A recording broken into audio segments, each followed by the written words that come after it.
ഇരട്ടയാർ ഗ്രാമപഞ്ചായത്തിൽ ജൈവവളങ്ങളുടെ വിതരണം നടന്നു. പഞ്ചായത്ത് പ്രസിഡന്റ് ആനന്ദ് സുനിൽകുമാർ വിതരണോദ്ഘാടനം നിർവഹിച്ചു.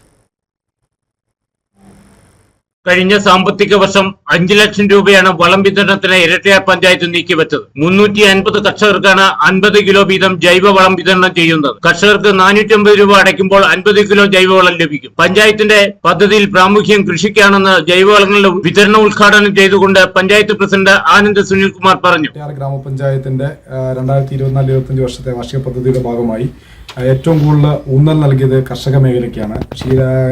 ക്ഷീരമേഖല, അങ്ങനെ കർഷക മേഖലയിൽ ആദ്യത്തെ പദ്ധതിയുടെ അടിയന്തരമായി പ്രവർത്തനങ്ങൾ നടത്തുന്നതിന്റെ ഭാഗമായി ജൈവവള വിതരണമാണ് ഇവിടെ നടത്തുന്നത്.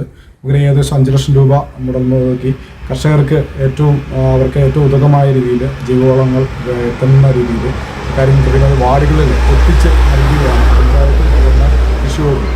അടിയന്തരമായി കൃഷി വകുപ്പിൻ്റെ നല്ലൊരു സഹായത്തോടെയും അവരുടെ സപ്പോർട്ടും കൊണ്ടാണ് കാര്യങ്ങളെല്ലാം നടത്തിയിരിക്കുന്നത്. എല്ലാ വാർഡുകളിലും 25 പേർക്ക് ജൈവവളം വിതരണം ചെയ്യും.